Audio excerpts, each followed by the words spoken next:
ہمیں سمجھ نہیں آتی، ہم ایسے عجیب لوگ ہیں۔ میں نے میاں شہباز شریف سے بات کی، اسے سمجھانے کی کوشش کی، نواز شریف سے بات کی، یار یہ ظلم ہو رہا ہے، لوگ سرے راہ قتل ہو رہے ہیں، تھانے میں جاتے ہیں قتل ہو جاتے ہیں، کچہری میں ہو جاتے ہیں، بس میں قتل ہوتے ہیں، ریل میں قتل ہوتے ہیں، کار میں قتل ہوتے ہیں، گھر قتل ہوتے ہیں، باہر قتل۔ کو خدا کا خوف کرو۔ اس وقت انہیں سمجھ نہیں آتی تھی، جب اس نے پکڑ لیا تو پوچھتے تھے ہمارا قصور کیا ہے؟ یہ انسان ایسی عجیب مخلوق ہے کہ جب یہ اللہ سے دور ہوتا ہے، اب بے نظیر بھی پوچھتی ہے، نواز شریف بھی پوچھتا ہے ہمارا قصور کیا ہے؟ اس نے تو بلکہ نعرہ بھی بنوا لیا، یا اللہ یا رسول بے نظیر بے قصور۔ لیکن اس کا نظام کسی کے نعروں کا محتاج نہیں ہے۔ ان بطش ربک لشدید، وہ جب پکڑتا ہے تو اس کی گرفت بڑی سخت ہوتی ہے، بڑے بڑوں کی چیخیں یہ تو کیا ہے، وہ تو فرعون کی باں نکل گئی تھی، ان کی تو حیثیت کیا ہے؟ جب دو غوطے آئے نا سمندر کے کھردرے پانی میں، کڑوے پانی میں، کھاری پانی میں، دو دفعہ پھیپھڑوں تک اور دماغ تک جب چڑھا تو اوپر ابھرا تو کہیں نہیں آمنت برب موسیٰ و ہارون، میں موسیٰ اور ہارون والے خدا کو مانتا ہوں۔ اللہ پاک نے فرمایا الان ہن مننا بھی تو، آج مانتے ہو تم، وقت کنت من الکافرین، جب ماننے کا وقت تھا انکار کرتے رہے، آج مانتے ہو، آج تم مانتے ہو، آج میں نہیں مانتا۔ مفسرین کرام فرماتے ہیں کہ فرشتوں نے یہ پیشگوئی سابقہ تجربے کی بنیاد پر کی تھی کہ انسان سے پہلے جب زمین پر جنات آباد تھے تو یہی ہوتا تھا کہ وہ فساد کرتے تھے، قتل و غارت گری کرتے تھے، اور پھر آسمان سے فرشتے بھیجے جاتے جو ان کی اصلاح کرتے، ظالموں کو مارتے اڑا دیتے۔ تو فرشتوں نے اس تجربے کی بنیاد پر یہ بات عرض کی کہ بار الہ جو مخلوق پہلے تھی جس طرح وہ کرتی تھی، جو بعد میں آئے گی وہ بھی ایسا ہی کرے گی۔ ارشاد ہوا انی عالم ما لا تعلمون، میں جانتا ہوں جو تم لوگ نہیں جانتے۔ وہ کیا نکتہ تھا جس سے فرشتے بھی بے خبر تھے؟ اگر غور فرمائیں تو ایک بات بالکل نرالی، انوکھی اور پہلی اور آخری دفعہ ہوئی۔ رب کریم کی ساری کائنات میں جس کا شمار سوائے اللہ کے کوئی نہیں جانتا، اتنی بے حساب بے پناہ مخلوق ہے اس کی کہ جس کا شمار جاننا اس کے سوا کسی دوسرے کے بس کی بات نہیں۔ کتنی طرح کی مخلوق آئی اور گزر گئی، کتنی مخلوق ایسی ہے جو سفر ہستی سے ناپید ہو چکی ہے، کتنی ایسی ہے جسے جانا ہوگا۔ فضاؤں میں، سمندروں میں، خشکی میں، آسمانوں پر اور دوسرے جہانوں میں، سیاروں پر، یا ہماری نگاہ وہاں تک ہے جہاں تک جدید سائنس بات کرتی ہے، شاید اس سے پرے کتنی حقیقتیں ہیں، کتنی صنعتیں ہیں، کتنی مخلوقات بستی ہے، یہ اللہ ہی جانتا ہے۔ اس ساری مخلوقات میں ایک طے شدہ بات ہے کہ ساری مخلوقات کو وجود دیا، زندگی دی، موت دی، لیکن اپنی ذات سے آشنائی صرف انسان کو دی۔ ایک ایسا وصف، ایک ایسا کمال، ایک ایسی عجیب بات کہ مخلوق خالق سے براہ راست آشنا ہو سکے، براہ راست اس سے بات کرنا چاہے، براہ راست اس کی طالب بن جائے، یہ پہلی اور آخری دفعہ ہوا۔ یہ ایک ایسا عجیب راز تھا جس سے فرشتے بھی اس سے پہلے آشنا نہیں تھے، کیونکہ یہ نعمت فرشتوں کو نصیب نہیں ہے۔ کسی فرشتے میں بھی یہ جرت پیدا نہیں ہو سکتی کہ وہ محبت الہی کا دعویٰ کر بیٹھے، وہ عشق الہی کا دعویٰ کر بیٹھے، وہ اللہ سے بات کرنے کی آرزو کر بیٹھے، وہ اللہ کا طالب بن بیٹھے۔ نہیں، بڑے سے بڑا کمال جس مخلوق میں ہے وہ صرف یہ ہے کہ وہ حکم کی اطاعت کرے۔ حاکم کی طرف دیکھنے کی جرت مخلوق میں نہیں۔ زمینوں و آسمانوں میں کوئی مخلوق ایسی نہ تھی جو آشنائی کا دعویٰ کرتی، اطاعت کے دعوے دار تھے، فرما بردار تھے، ان کے مقابلے میں نافرمان ہوں گے۔ نافرمان تو ویسے معروم ہوتا ہے، فرمادار ساری مخلوق بھی اس کی ذات سے آشنائی کے بارے سوچنے کی جرت بھی نہیں رکھتی۔ وہ جو بات ذات کریم نے ارشاد فرمائی کہ میں جانتا ہوں تم نہیں جانتے، وہ بات صرف یہ ایک نقطہ تھا کہ اس نے انسانیت کو نبوت عطا، اور انسانوں کے علاوہ کسی مخلوق میں کوئی نبی نہیں ہے۔ نبی اللہ کی وہ مخلوق ہے، اللہ کا وہ بندہ ہے خاص جو براہ راست اللہ کی ذات کو جانتا ہے، براہ راست اللہ سے مخاطب ہوتا ہے، براہ راست اللہ سے پیار کرتا ہے، براہ راست اللہ سے محبت کرتا ہے، اور براہ راست اپنے صدق دل سے اسے معبود حقیقی مانتا ہے، مطلوب و مقصود بناتا ہے۔ حدیث قدسی میں آتا ہے کہ فرمایا کنت کنزا مخفیا، میں ایک ایسا خزانہ تھا جسے میری ذات ایسا خزانہ تھی جسے کوئی نہیں جانتا۔ فاحببت ان اعرف، تو میں نے چاہا کہ کوئی تو میرا جاننے والا بھی ہونا چاہیے۔ جتنی مخلوق ہے وہ میری محتاج ہے، محکوم ہے، اس کی مجبوری ہے کہ وہ میری بات مانے۔ میں رکھوں تو وہ ہے، میں نہ رکھوں تو وہ نہیں ہے، میں پیدا کروں تو وہ ہے، میں پیدا نہ کروں تو اس کا وجود نہیں ہے، میں زندگی لے لوں تو وہ نہیں ہے، میں چاہوں تو اسے وجود بخشوں، چاہوں تو عدم میں بھیج دوں۔ لیکن یہ سارے دستے قدرت کے کھلونے تو ہیں، قادر مطلق کی طرف آنکھ اٹھا کر دیکھنے کی ضرورت نہیں رکھتی۔ کوئی ایسا بھی ہونا چاہیے جو مجھ سے باتیں کرے، جو مجھے چاہے، جس میں میری طلب ہو، جو کبھی مجھ سے شکوے کرے، کبھی مجھ سے گزارشات کرے، جس کے ساتھ تو میرا تعلق بنے، رشتہ بنے۔ تو احببت ان اعرف، میں نے یہ بات پسند فرمائی کہ کوئی میری ذات کو جاننے والا بھی، فخلقت الخلق، تو میں نے یہ مخلوق پیدا کی۔ اب انسانیت کیا ہے؟ وہ نور جسے نور نبوت کہا گیا، وہ نور جو اللہ سے براہ راست تعلق پیدا کرتا ہے، وہ نور جو رب کی طلب مشت غبار میں پیدا کرتا ہے، اس نور کا اکتساب کیا جائے نبی علیہ الصلوۃ والسلام کے سینے اطہر سے، قلب اطہر، وہ برکات حاصل کی جائیں، وہ کیفیات حاصل کی جائیں، وہ سوچ، وہ ارادہ، وہ فکر حاصل کی جائے جو نبی عطا فرماتا ہے، تو پھر وہ بندہ اس بات کا مصداق بنتا ہے جسے فرشتے نہیں جانتے۔ جو اس نعمت سے محروم ہوتا ہے وہ اس بات کا مصداق ہے جو بات فرشتوں نے بھی کہہ دی تھی،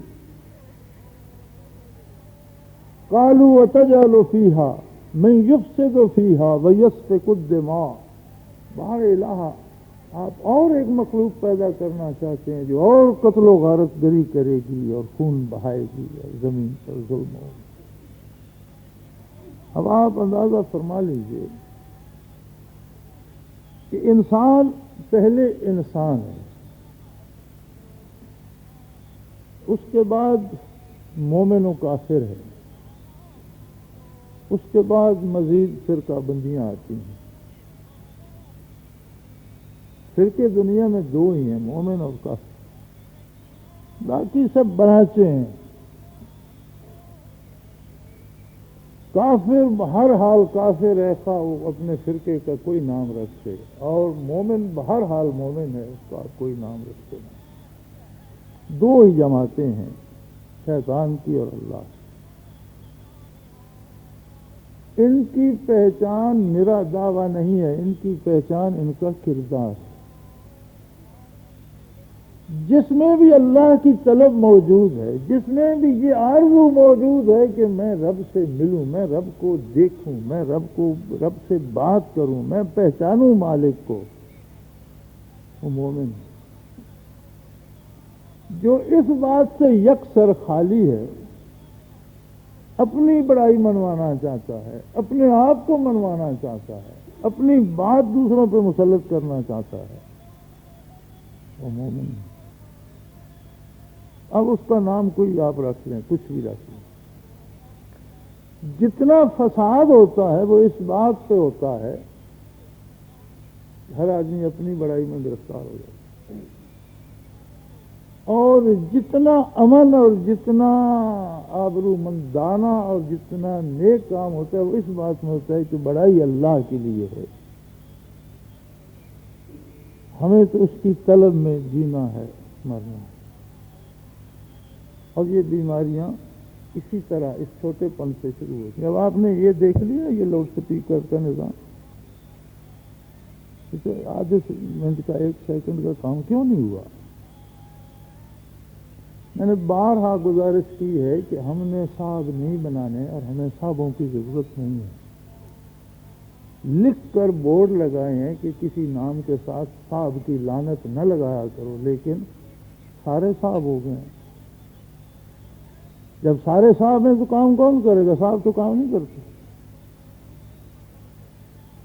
یہ میری کھپ ڈالنے پر تو صحیح ہو گیا، لیکن جب اذان کے لیے انہوں نے آن کیا تو میں اندر سن رہا تھا، تب بھی اس میں یہ خرابی تھی، اور اس وقفے میں اور میرے یہاں آنے میں پونا گھنٹہ ہے، پونا گھنٹہ تو ٹھیک نہیں ہوا، تو پونے منٹ میں کیسے ٹھیک ہو گیا؟ اس لیے کہ یہ جتنے دوست یہاں بیٹھے ہیں نا، یہ اپنی پارسائی کے اسیر ہو گئے ہیں، اور سارے صاحب بزرگ ہو گئے ہیں۔ کوئی ایک کارکن ہوتا، کسی ایک کے دل میں یہ بات ہوتی کہ میں اللہ کے لیے کچھ کروں، کہ مجھے کچھ موقع، مجھے کوئی جھانکنے کا موقع، دیکھوں تو صحیح اللہ ہے کیسا، کون ہے وہ اتنی کائنات بنائے جا رہا ہے، وہ کیسا ہے، دکھتا کیسا ہے، فیل کیسا ہوتا ہے، اس کے پاس بیٹھنے سے کیا ہوتا ہے؟ آپ کسی بادشاہ کے پاس بیٹھتے ہیں تو کیا ہوتا ہے؟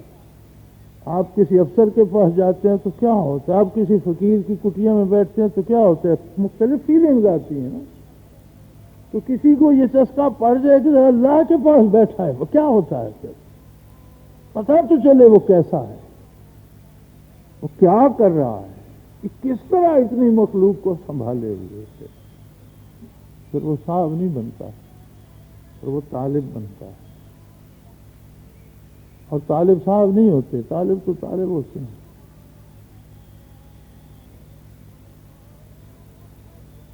اسی طرح سے جو اور زیادہ اس سے آگے بڑھے، انہوں نے اسلام کا ٹھیکہ لے لیا، جو بھی ان سے رائے میں اختلاف کرے اسے کافر،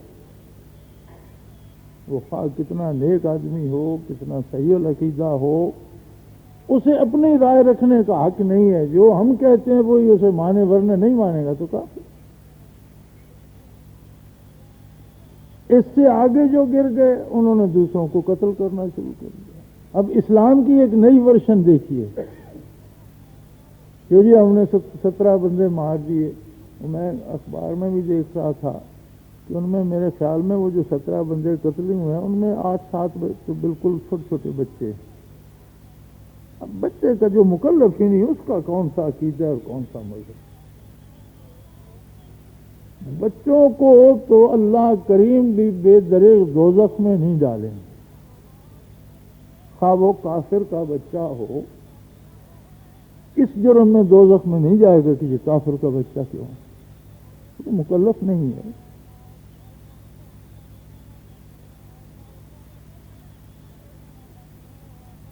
ان کا الگ سے حساب ہوگا، ان کا الگ سے طریقہ ہوگا، چاہے تو آزمائے چاہے تو بخشے، جو چاہے کرے، لیکن اس جرم میں رب کریم کسی بچے نابالغ کو جہنم کے سپرد نہیں کریں گے کہ یہ کافر کا بچہ ہے۔ بچہ تو بچہ ہے۔ تو پھر یہ کون سا اسلام ہے کہ آپ نے کلاشن کوف کا برسٹ مارا اور بچے بوڑھے ڈھیر کر دیے؟ کیا ہو گیا اسلام کو؟ کیا مل گیا اس میں؟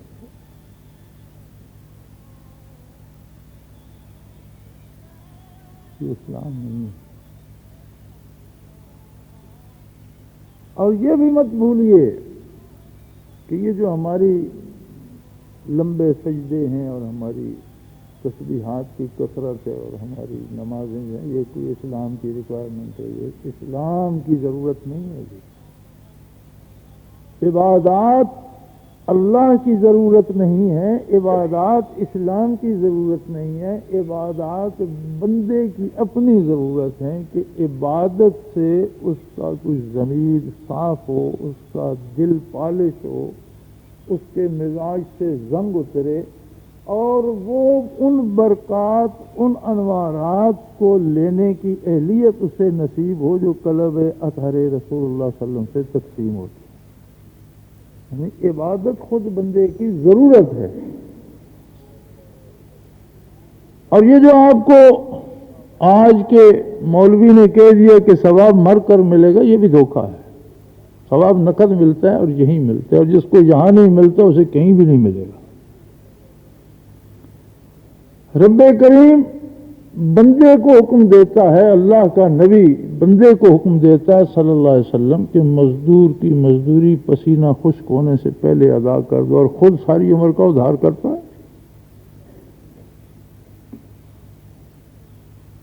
یہ فلسفہ ہی صحیح نہیں ہے۔ ہر نیکی کا اجر اسی وقت نقد دے دیتا ہے بشرطے کہ وہ نیکی ہو اور وہ اسے قبول بھی فرمائے۔ اور اگر وہ فعل نیکی ہی نہ ہو تو پھر اس پہ کیا ملنا ہے؟ اور اگر وہ ایسی نیکی ہو کہ اس کے پیچھے ہمارا کوئی ایسا جذبہ اس کے ساتھ نتھی ہو جائے جسے وہ قبول ہی نہ کرے، ہم اپنی پارسائی جتانے کے لیے کر رہے ہوں، اپنی بڑائی جتانے کے لیے کر رہے ہوں، کسی مالی فائدے کے لیے کر رہے ہوں، کسی سے بزرگ کہلوانے کے لیے، کوئی ایسی خباثت اس کے ساتھ ہم نتھی کر دیں کہ وہ قبول ہی نہ، اس کا اجر کہاں ملے گا؟ ورنہ ہر نیکی کا نقد معاوضہ ملتا ہے۔ جیسے قرآن نے بتا دیا ان الصلاۃ تنہی عن الفحشاء والمنکر، نماز کا،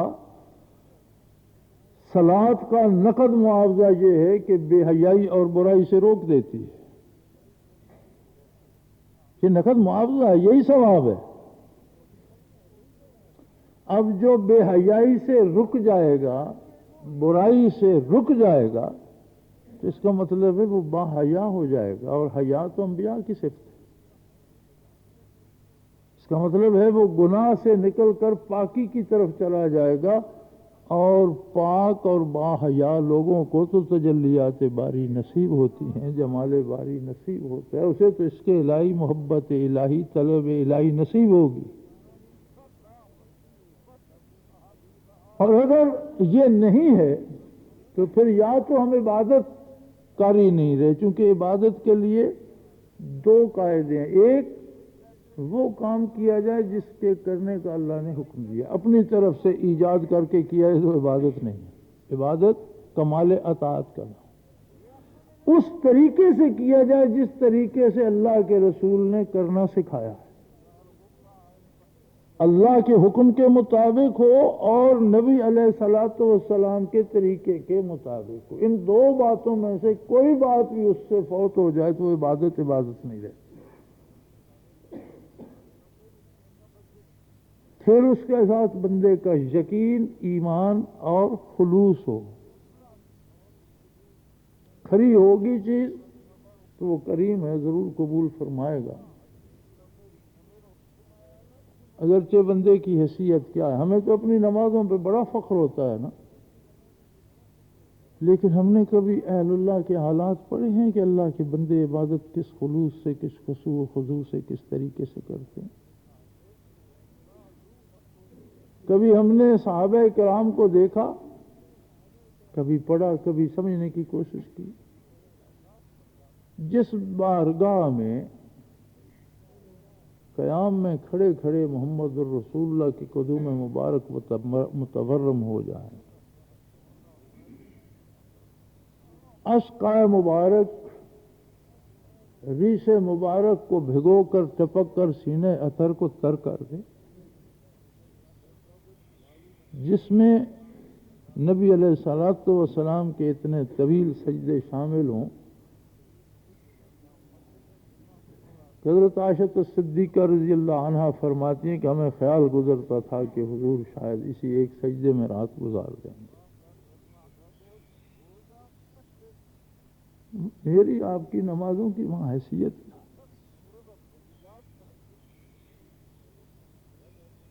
جو طلب، جو درد، جو عشق، جو محبت، جو قرب محمد الرسول اللہ صلی اللہ علیہ وسلم کے ایک سجدے میں ہے، ساری کائنات قیامت تک سجدے کرتی رہے، اس کی عشر عشیر کو نہیں پا سکتے۔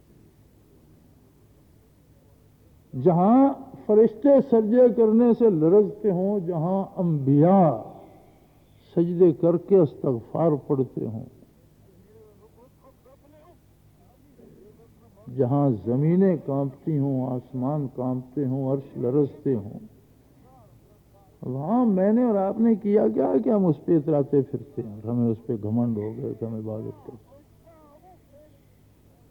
اگر یہ گھمنڈ، یہ چیزیں پیدا ہو گئیں تو سمجھ لو کہ مسلمانی نہیں ہے۔ یہ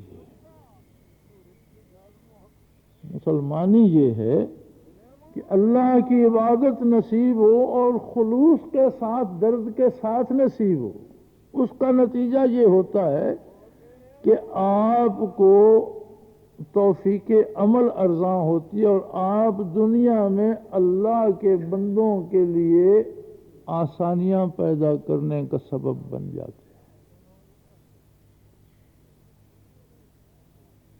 نبی علیہ الصلوۃ والسلام کی حیات طیبہ میں 84 کے قریب جنگیں ہوئیں، غزوات و سرایا۔ 84 جنگوں میں مسلمان شہداء اور کافر مقتولین کی تعداد انگلیوں پہ گنی جا سکتی، ہزاروں میں نہیں، سینکڑوں میں ہے۔ 84 جنگوں میں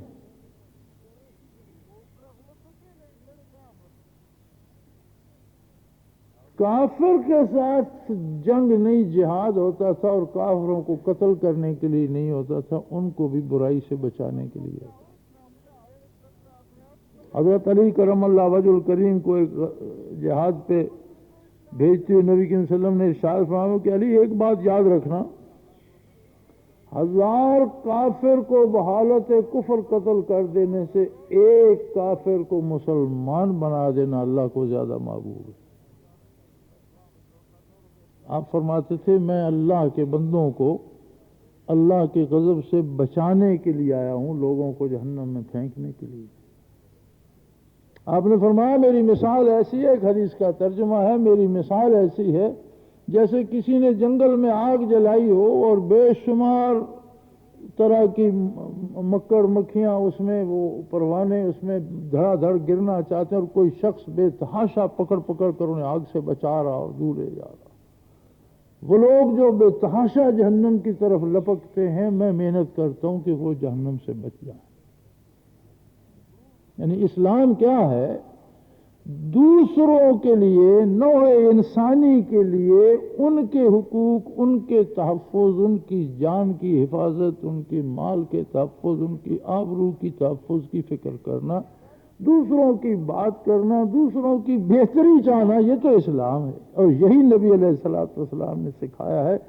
اور عبادت کرنے کا ثواب یہ ہے کہ یہ توفیق نصیب ہو جاتی ہے تو جو دوسروں کے لیے باعث ایذا بن جائے، جو ہر گھر میں صف ماتم بچھا دے، جو دوسروں کا مال چھیننا جائز قرار دے، جو دوسروں کا خون جائز قرار دے، جو قتل و غارت گری کا درس دے، یہ اسلام ہے؟ یہ اسلام نہیں۔ جہاں تھوڑی سی انانیت آ جائے، تھوڑی سی بڑائی آ جائے، وہاں اتنی خرابیاں پیدا ہوتی ہیں۔ جہاں ہو ہی بڑائی اور بڑائی، اور یہ سوچنا کہ میرے جیسا کوئی دوسرا نہیں ہے، میں بڑا با کمال ہوں، یہی شیطنت ہے۔ شیطان صرف اتنی سی فکر ہے، اس فکر کا نام شیطان ہے۔ عبادت جتنی شیطان نے کی شاید مخلوق میں سے کسی نے کی ہو۔ جنات میں سے تھا، اتنی محنت کی، اتنا مجاہدہ کیا کہ معلم الملکوت بنا، فرشتوں کا بھی استاد۔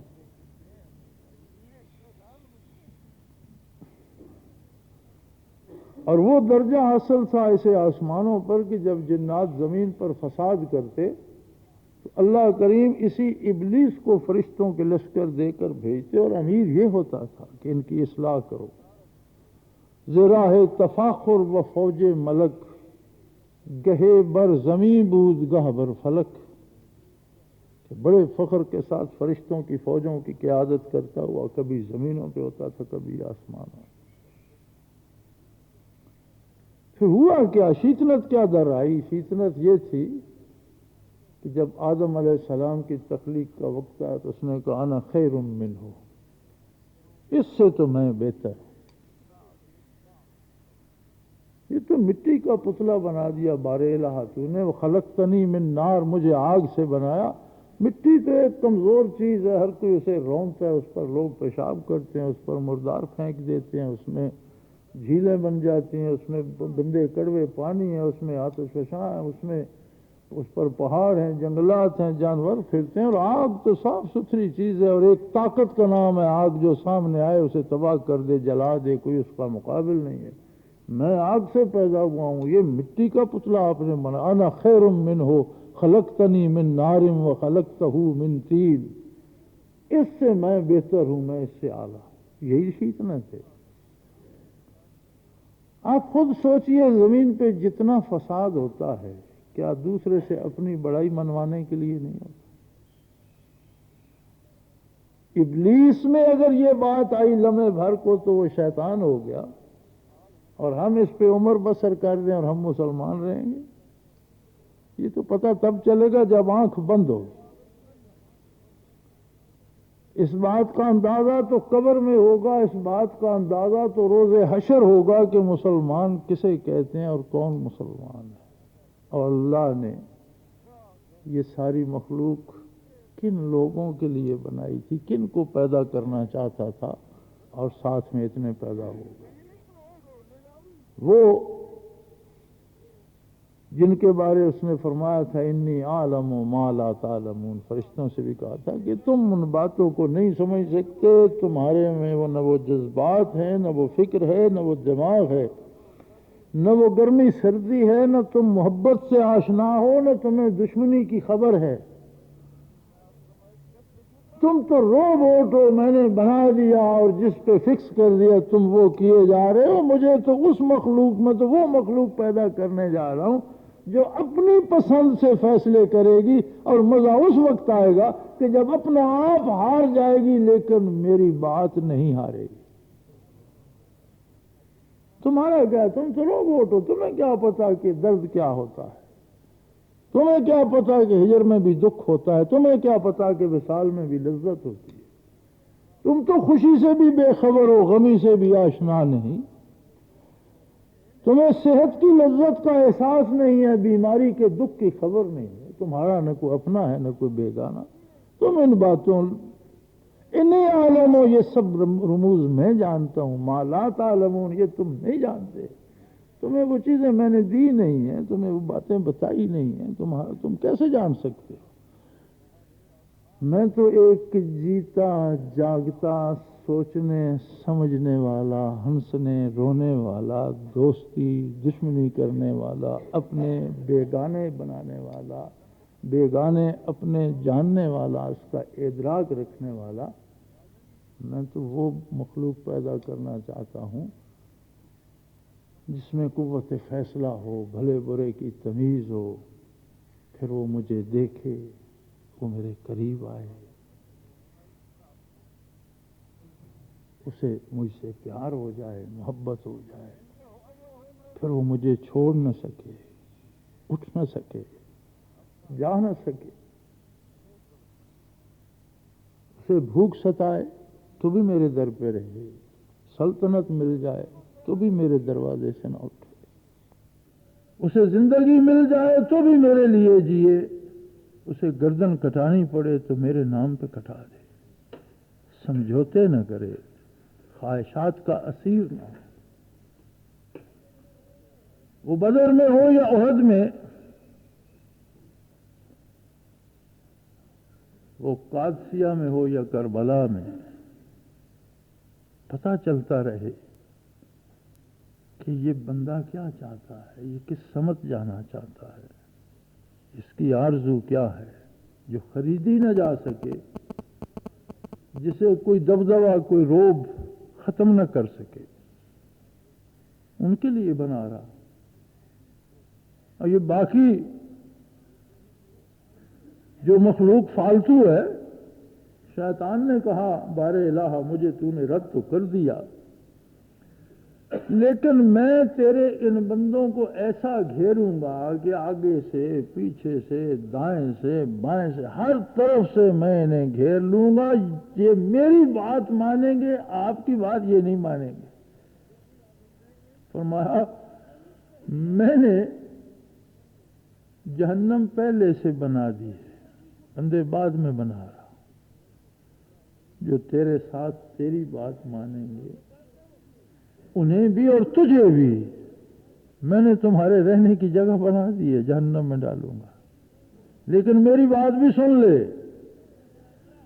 ان عبادی لیس لک علیہم من سلطان، جو میرے ہو جائیں گے ان پر تیرا بس نہیں چلے، تو بھی سن لے،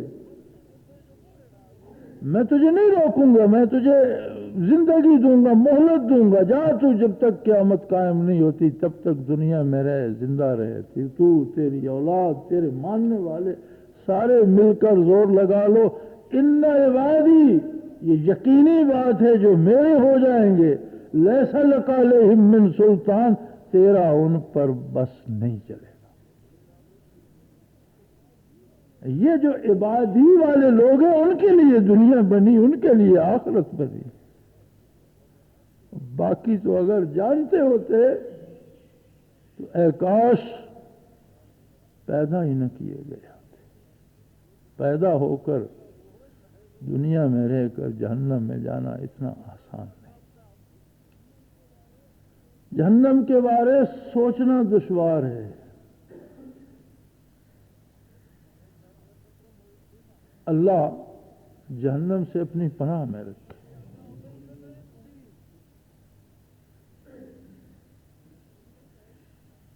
سو میرے بھائی، اسلام یہ ہے کہ بندہ دوسروں کی سلامتی کا سبب بن جائے، دوسروں کے حقوق ان کو دلوانے کا سبب بن جائے، دوسروں میں زندگی بانٹنے کا سبب بن جائے، دوسروں کے لیے دکھ پیدا کرنا، دوسروں کو قتل کرنا، دوسروں کو لوٹنا، دوسروں کے لیے مصائب اور تکالیف پیدا کرنا، یہ اسلام نہیں ہے۔ نام تو ہم سب مسلمانوں جیسے رکھتے ہیں، اور ہر بندہ اپنے نام میں اکثر نبی علیہ الصلوۃ والسلام کا نام نامی شمار کر لیتا ہے، یا اللہ کا کوئی صفاتی نام اختیار کر لیتا ہے۔ نام سے یہ دعوے سے کیا ہوگا؟ بات کردار کی ہے، فکر کی ہے، سوچ کی ہے، شعور کی ہے۔ تو میرے بھائی اپنے آپ کو تلاش کرو، اپنے آپ کو ڈھونڈو،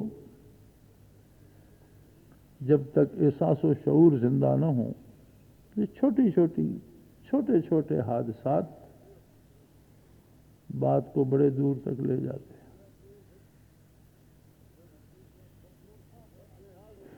ایک ذرا سی بات پر برسوں کے یارانے گئے، چھوٹی چھوٹی باتوں پر، یہ ایک بات تھی نہ چھوٹی تھی،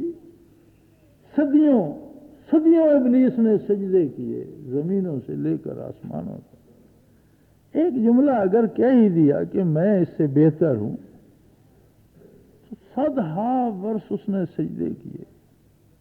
یہ ذرا سی بات، چھوٹی سی بات تھی۔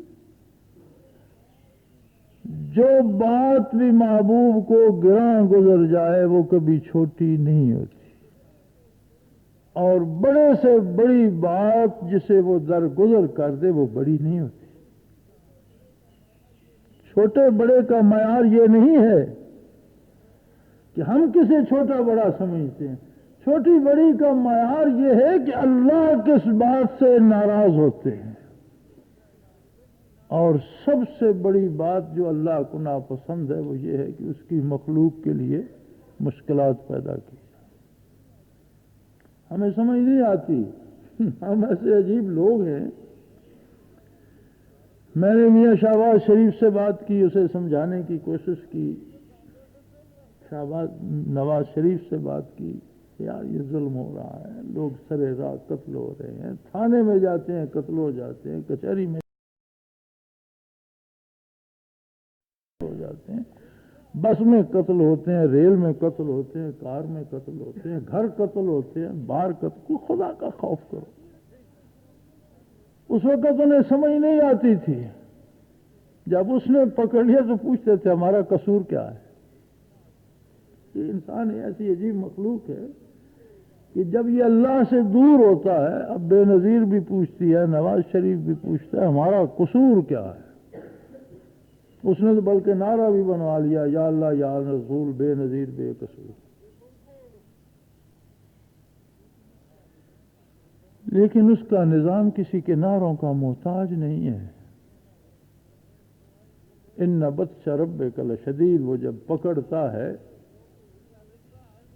تو اس کی گرفت بڑی سخت ہوتی ہے۔ بڑے بڑوں کی چیخیں یہ تو کیا ہے، وہ تو فرعون کی باں نکل گئی تھی، ان کی تو حیثیت کیا ہے۔ جب 2 غوطے آئے نا سمندر کے کھردرے پانی میں، کڑوے پانی میں، کھاری پانی میں، 2 دفعہ پھیپھڑوں تک اور دماغ تک جب چڑھا تو اوپر ابھرا تو کہیں نہیں آمنت برب موسیٰ و ہارون، میں موسیٰ اور ہارون والے خدا کو مانتا ہوں۔ اللہ پاک نے فرمایا الان ہوں مننا بھی تو، آج مانتے ہو تم، وقت کنت من الکافرین، جب ماننے کا وقت تھا انکار کرتے رہے، آج مانتے ہو، آج تم مانتے ہو، آج میں نہیں مانتا۔ آج تم تو مانتے ہو لیکن میں نہیں مانتا آج تمہاری بات۔ اب فرمایا صرف یہ نہیں کہ تم غرق ہوگے، میں تمہیں غرق بھی کروں گا اور میں تمہیں نکال کر قیامت تک کے لیے مخلوق کے لیے نشانی کے طور پر رکھ دوں گا کہ فرعونوں کا انجام یہ ہوتا ہے۔ ابھی تک قاہرہ کے عجائب گھر میں پڑا ہوا ہے مردود۔ لیکن حیرت کی بات یہ ہے کہ اس کے باوجود لوگوں کو فرعون بننے میں مزہ آتا ہے۔ اس طرف کیوں نہیں آتے؟ شاید اس لیے کہ نہ انہوں نے دل کی آنکھیں خریدی، نہ انہوں نے دل روشن کیے، نہ انہوں نے دیوار کے پیچھے جھانکنے کی جرت کی، نہ انہوں نے اللہ کو پہچاننے کا تکلف کیا۔ یہ نبی علیہ الصلوۃ والسلام کو ہی نہ پہچان سکے۔ فما ينظرون الیک وهم لا یبصرون، میرے حبیب یہ مکے کے کافر جو ہیں آپ کی طرف نگاہیں تو گھماتے ہیں، نظریں تو ڈالتے ہیں، ينظرون الیک، آپ پر نگاہیں ڈالتے ہیں، وهم لا یبصرون، آپ کو نہیں دیکھ سکتے۔ انہیں ایک مکے کا قریشی نظر آتا ہے، اپنا بھائی بھتیجا نظر آتا ہے، انہیں وہ بات جو آپ میں ہے، وہ درد جو میں نے آپ کے قلب اطہر میں ڈالا ہے، وہ نور نبوت جس سے آپ سرفراز ہیں، وہ قرب الہی جس پر آپ فائز ہیں، وہ ختم رسالت جو آپ کا منصب جلیلہ ہے، وہ ان بدبختوں کو نظر ہی نہیں آتا۔ جس طرح مکے والے نہیں دیکھ سکے تھے، اسی طرح آج کے فرعون بھی محمد الرسول اللہ کو نہیں دیکھتے، دیکھ سکتے نہیں، پہچان سکتے نہیں، پھر اپنی انا میں گرفتار ہو جاتے ہیں، اور وہ بڑا سخت گیر ہے۔ ہر مشکل ابو لہب نے پیدا کی محمد الرسول اللہ صلی اللہ علیہ وسلم کے لیے، حتیٰ کہ جب بدر میں شکست ہوئی اہل مکہ کو، ایک شخص تھا جو لوہے کا کام کرتا تھا اور مسلمان تھا اور در پردہ مسلمان تھا، غریب لوہار تھا شہر کا، اب بڑے بڑے سرداروں کے سامنے کیسے دم مارتا، لیکن اس کے دل میں اسلام تھا، تو وہ تلواریں تیز کر رہا تھا یا بنا رہا تھا، ابو لہب اس کے پاس بیٹھا ہوا تھا، شور اٹھا کہ بدر میں شکست ہو گئی، فلاں مارا گیا، فلاں مارا گیا، فلاں مارا، طوفان آ گیا، مکہ سارا بالا ہو گیا، ہر گھر میں آؤ بکا۔ تو وہ جو تلواریں بنا رہا تھا اس کے لب پہ مسکراہٹ آ گئی، دل میں تعلق تھا اللہ کے نبی سے، اسے خوشی ہوئی کہ الحمدللہ ان کا غرور کا سر نیچا ہوا۔ تو ابو لہب نے غصے میں آ کر، اس کے ہاتھ میں کمان تھی، زور سے اس کے گھٹنے پہ ماری، کمان اس کے گھٹنے پہ ماری، پھوڑا ابو لہب کے گھٹنے پہ بن گیا۔ وہاں سے اٹھ کر گھر تک بمشکل آیا، اس پھوڑے میں کیڑے پڑ گئے، جہاں اس پھوڑے کا پانی لگتا وہاں دوسرا پھوڑا بن جاتا، پھر اس میں کیڑے پڑ جاتے، سر سے پاؤں تک بدن پھوڑوں سے اور کیڑوں سے بھر گیا۔ جس زخم میں کیڑے پڑ جاتے ہیں اس میں بڑی سخت بدبو پیدا ہو جاتی ہے، آخر اتنی بدبو پیدا ہو گئی کہ پیاس سے بلکتا تھا اور اندر پانی دینے کوئی نہیں جاتا۔ وہی ابو لہب جو کبھی اپنے آپ کو بڑا عظیم آدمی سمجھتا تھا، اسی حالت میں مر گیا اور اس کی لاش کسی نے نہیں اٹھائی۔ خود مشرکین اور کفار نے یہ فیصلہ کیا کہ اس مکان کی دیواریں گرا دو اور چھت گر جائے گی اور یہ خود نیچے دب جائے گا، اس لاش کو، اس تحفن کو کون اٹھا کر پھرے گا؟ چنانچہ اس کا مکان اس کے اوپر گرا دیا گیا۔ تبت یدا ابی لہب و تب، فرمایا ککھ نہیں رہنا ابو لہب تیرا، تو اجڑ ہی گیا، ککھ نہ بچیا تیرا۔ ما اغنی عنہ مالہ وما کسب، تیرا مال و دولت، تیری بڑائی، تیرا تکبر ککھ کام نہ آیا۔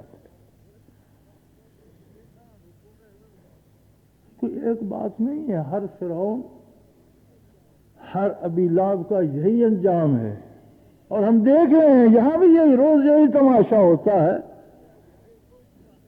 پھر بھی لوگ اس طرف اس لیے جا رہے ہیں کہ درد آشنا نہیں ہے،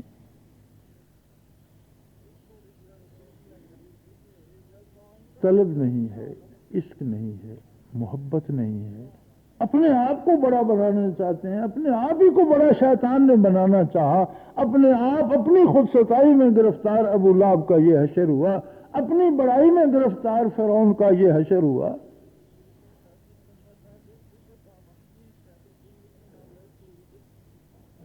سو اسلام یہ ہے کہ اللہ سے محبت کی جائے، اور نیکی وہ ہے جس کا نقد اجر ملے، اور جسے نیکی کا اجر ملتا ہے وہ اللہ کی مخلوق کے لیے مفید ہو جاتا ہے، مضر نہیں رہتا۔ اللہ کریم